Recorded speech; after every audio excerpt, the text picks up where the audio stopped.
Well, in a major scientific breakthrough, researchers have developed a technique to potentially create models of human embryos from skin cells.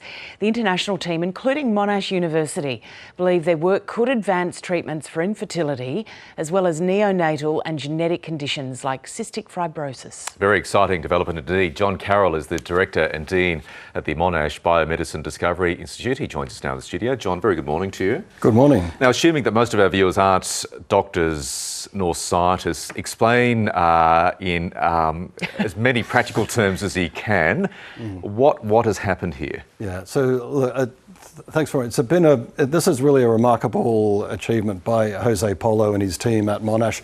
What they've been able to do is use technology that has really been developed over a number of years to take skin cells, often called fibroblasts, but let's call them skin cells, and has been able to reprogram them into these precursor-like cells, and then through special conditions in the lab, of which Jose is a real expert, he brings those cells together and cultures them for a length of time. And then they had this sort of eureka moment where they're looking down the microscope and discovered that they'd formed these little embryo-like looking structures, and that's how they first achieve this outcome. Yeah. You call it a eureka moment. What kind of ramifications does something like this have globally? Yeah, look, globally this will be big news all over the research world. There's been a lot of interest in trying to get this breakthrough, and it's understandable.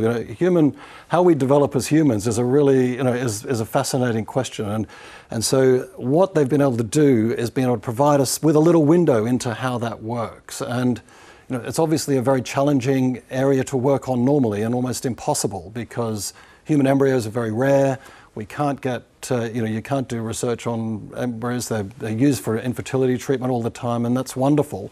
But this little model system that Jose and his team have developed will allow us to start understanding that process of human development, why 30% of pregnancies end up in miscarriage, what genetic disease does to early embryos, how embryos are affected by many other reagents, can all be investigated using this model system now. Yeah, I hear you when you talk about the potential medical benefits of this, but it is by definition an artificial embryo, which raises obvious ethical considerations by many.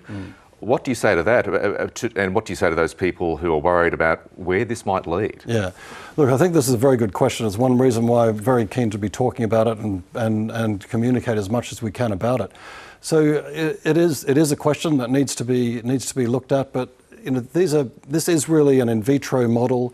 It doesn't really develop past day 10 or 11 of normal development in the lab, and so I think what it does is provides us with this avenue into medical advances, and there are strong globally applied ethical frameworks and legislation that really stops anything going too far with human material and human pregnancy. What's to stop this, though? And we're talking about many years into the future, decades or a longer time of this being developed to the point where we can create artificial humans.